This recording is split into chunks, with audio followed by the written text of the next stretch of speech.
వీర్య శుల్క అంటే అర్థం ఏమిటి? శుల్కము అంటే కట్నం. శుల్కము అంటే కట్నం. వీర్య శుల్క అంటే తన వీరత్వాన్ని కట్నంగా ఇచ్చి అమ్మవారిని వివాహం చేసుకోవాలట.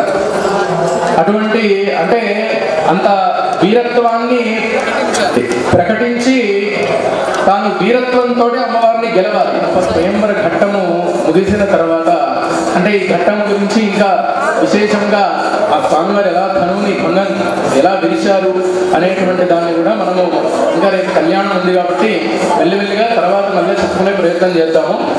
మొట్టమొదటిగా అయితే ఆ స్వయంవరం కార్యక్రమాన్ని పూర్తి చేసుకుని ఈ యొక్క వివాహానికి సిద్ధమయ్యారు అమ్మవారు స్వామివారి ఇద్దరు కూడా. అమ్మవారిని మొట్టమొదటిగా అభ్యంగన స్నానం ఉండవలసింది ఏంటి అంటే స్వామివారికి ఒక నామం ఉంది. ఎవరికి? రామచంద్రుడు విష్ణువాంశ సంభూతుడు. స్వామివారికి పేరేంటంటే శాంతాకారం భుజగశయనం. శాంతాకారం సహనం, విపరీతమైనటువంటి సహనం స్వామివారి, అత్యంత శాంతుడు.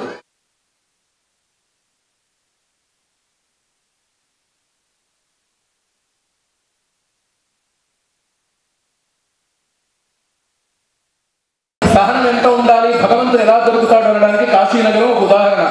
మీరు కాశీనగరంలోకి వెళ్తే ఇరుకిరుకు సందులు, అక్కడే ఆవులు తిరగడము, అక్కడే కుక్కలు తిరగడము, అలాగే అక్కడే చెత్త చెదారము, ఇదంతా మనకు కనబడుతుంది కాశీనగరంలో. మనం ఏమనుకుంటామంటే అదేంటి ఇంత పెద్ద కాశీనగరం ఇంత అశుభ్రంగా ఉంది, ఎలా పడితే అలా ఉంది, కనీసం రోడ్లు కూడా పెద్దగా లేవు అని చెప్పి అనుకుంటాం. కానీ అందులో సూక్ష్మాన్ని మీరు గ్రహించండి. కాశీనగరం అంతా కూడా మన మనస్సు అల్లకల్లోలంగా ఉంటుంది. ఏవి పడితే వస్తుంటాయి ఆలోచనలు, ఎలా పడితే అలా ఉంటుంది. ఇక్కడ కూర్చుంటాం, దేవుడి దగ్గర కూర్చుంటాం, ఎక్కడో హైదరాబాద్లో ఉన్నటువంటి మన బ్యాంకులో డబ్బుల గురించి ఆలోచిస్తాం, లేకపోతే ముందు జరిగేటువంటి మనకి తర్వాత వచ్చేటువంటి ఏదైనా ఇన్వెస్ట్మెంట్లో తర్వాత లాభాలు నష్టాలు వీటి గురించి ఆలోచిస్తాం. భగవంతుడి ముందే ఉంటాం. కానీ ఇంత అల్లకల్లోలంగా ఉన్నటువంటి కాశీనగరము, ఆ కాశీనగరంలో అంటే మన మనస్సే అటువంటి కాశీనగరంతో మనకి పోలిక, కాశీనగరంతో పోల్చుకోవాలి. అటువంటి కాశీనగరంలో ఇంత అల్లకల్లోలంగా ఉన్నటువంటి మన మనస్సులోకి విశ్వనాథుడిని తీసుకురావడమే కాశీనగరంలో మనం విశ్వనాథ దర్శనం చేసుకోవడంలో అర్థం. కాబట్టి అంత అల్లకల్లోలంగా ఎలా పడితే అలా ఉంటుంది, మన మనస్సు కూడా అలాగే ఉంటుంది. కాబట్టి అక్కడికి వెళ్ళి మనం స్వామిని దర్శనం చేసుకోవాలి. కైలాసనాథుడు అంతటి వాడు, విశ్వనాథుడు అంతటి వాడు వచ్చి కాశీనగరంలో ఉన్నాడు. కాబట్టి మనము ఇవన్నీ కూడా ప్రతి క్షేత్రానికి తిరిగినప్పుడు శాంతంగా సహనంతో మనకి ఎదురయ్యేటువంటి ప్రతి సమస్యకి కూడా ఊరికి చెలించిపోకుండా ఎలా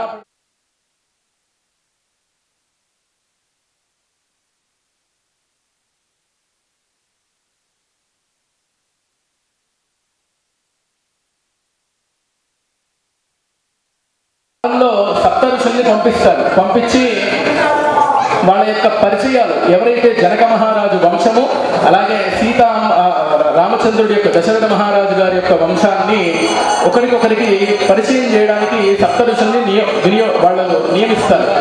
ఆ విధంగా సప్తఋషులుగా భావన చేయడం గొప్పవాళ్ళం కాకపోవచ్చు, కానీ ఇప్పుడు ఉన్నటువంటి స్థానంలో వాళ్ళ యొక్క ప్రవరణ చదివి, కాబట్టి వాళ్ళ యొక్క సీతారాముల యొక్క ప్రవరణ చదివి ఈ యొక్క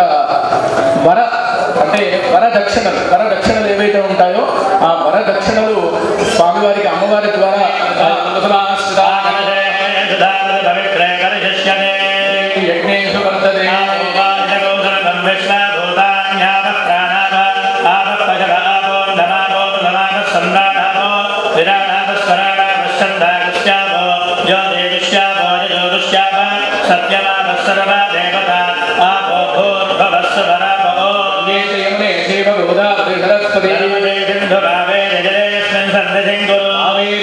భద్రాజ కృష్ణవేణ్యాసగౌతమీ పంచగంగా ఆయాంతు దేవ పూజాక్షేకారకాః నలజోదకేన పూజా ద్రవ్యాన్ని సంప్రోక్ష్య దేవం సంప్రోక్ష్య ఆత్మా ధ్యానం సమర్పయామి. హరిణీం సువర్ణశ్రయాం చంద్రాం హిరణ్మయీం లక్ష్మీం జాతవేదో శ్రీచక్రమధ్య స్థితాం బాలార్కద్యుతిభాసురాం కరతలైః పాశాంకుశం ఈశానాది మహేశ రుద్ర సంషడ్ బ్రహ్మాండ పాదోన్నగా లక్ష్మ్యాలంకృత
అని చెప్పిస్తారు మంత్రి గారు. ధర్మ అర్థ కామములన్నింటినీ కూడా సమంగా ఆచరిస్తాము అని ప్రమాణం చేస్తాం. తర్వాత చేస్తాం చేయమనేది తర్వాత విషయం, కానీ అప్పుడైతే ప్రమాణం చేస్తాం. కాబట్టి ఆ ధర్మ అర్థ కామాలన్నీ కూడా ఆచరించే యోగ్యత ఎప్పుడు వస్తుంది? వివాహం తర్వాత వస్తుందట. పెళ్ళి అయిన తర్వాత తప్పకుండా మనము డైవర్స్ అనేటువంటి మాటను మర్చిపోతాం, గుర్తుపెట్టుకోండి. చాలామంది ఏమని చెప్తారంటే సీతారాముల వారి పెళ్ళి అంతమంది ఋషులు కలిసి చేశారు కాబట్టి మరి వారు అన్ని కష్టాలు పడ్డారు అని చెప్పి మాట్లాడుతూ ఉంటారు, అపహాస్యం చేస్తుంటారు. మూర్ఖులు ఉంటారు కొంతమంది. సీతారాముల వారి పెళ్ళి అంతమంది వశిష్ఠుడు, విశ్వామిత్రుడు, గౌతముడు ఇలాంటి ఋషులందరూ ఉండి ముహూర్తం నిర్ణయించి పెళ్లి చేశారు కదండి, మరి వాళ్ళేంటి అన్ని కష్టాలు పడ్డారు, అంత ఇబ్బందులు పడ్డారు అని చెప్పి చాలామంది అంటారు.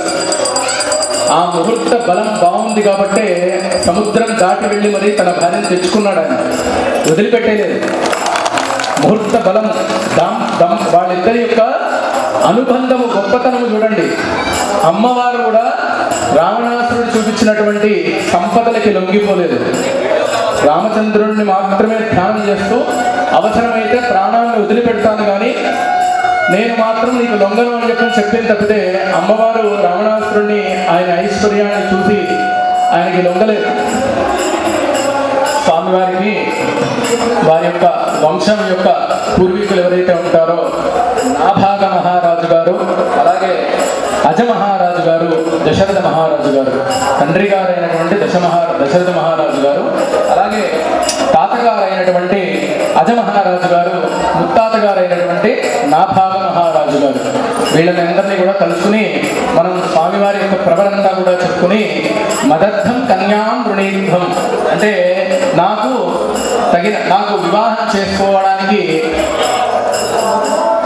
కన్యని వెతికి రండి అని చెప్పి వరణ బ్రాహ్మణ్ణి అంటే ఋషుల్ని, ఆ కాలంలో ఋషుల్ని నియమించుకొని వాళ్ళని పంపిస్తారు. మిథిలా నగరానికి వెళ్ళి మాట్లాడి వాళ్ళతో పెద్దవాళ్ళతో మాట్లాడి రండి అని చెప్పి. అలాగే ఇప్పుడు అమ్మవారి తరఫున కూడా వారి యొక్క వాళ్ళ వంశంలో ఉన్నటువంటి పూర్వీకుల యొక్క పేర్లన్నీ కూడా ఇప్పుడు చదువుతాము.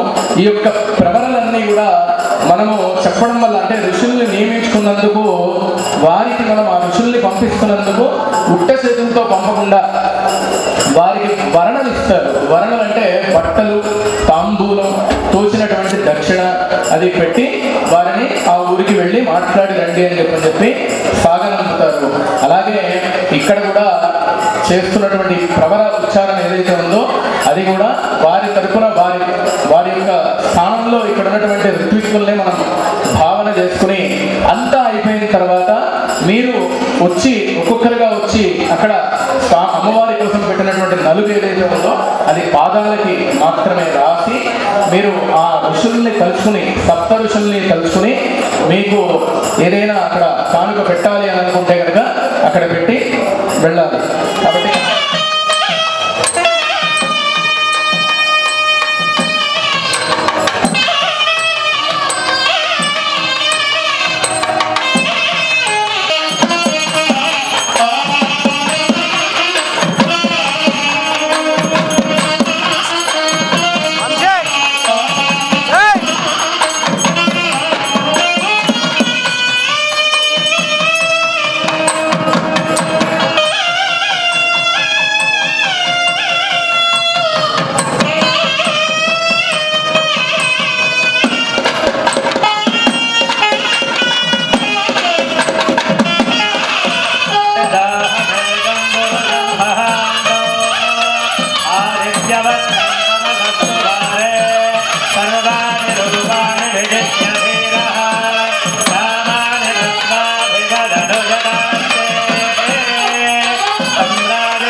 క్షమస్వ పరమేశ్వర.